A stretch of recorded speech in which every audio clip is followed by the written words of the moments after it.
هلاو شلونكم؟ اليوم حبيت اشوفكم هاي الكيكة دائما اسويها وكلش احبها، وحرفيا اول ما اسويها تخلص رأسا يعني لين كلش طيبة.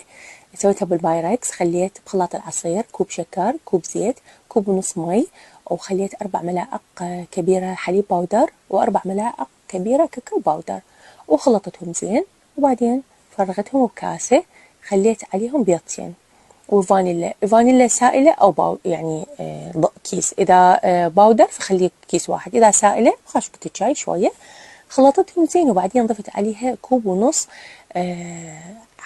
طحين العفو، وضرب بيكنج باودر، وسويتها بهالشكل. إذا شفتوها احتاجت شوية مي كلش عادي، يعني هنا على هالمقادير كلش تو. فرغتها ببايركس، دهنتها بس بزيت ورشة طحين على حرارة 180 بس من جوا، وخليتها تبرد. وهنا راح أسوي الصوص، سويته بحمام مائي. خليت علبتين قشطة وكوب من حبيبات الشوكولا أو أي نوع شوكولا أنتوا تحبوه.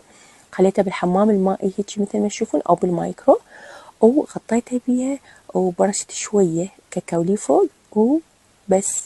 جربوها تجننوا، مثل ما قلت لكم كلش سهلة، حتى يعني إذا أطفال صغار يسووها راح تنجح بيتهم، هالقد ما مضمونة. وعوافي.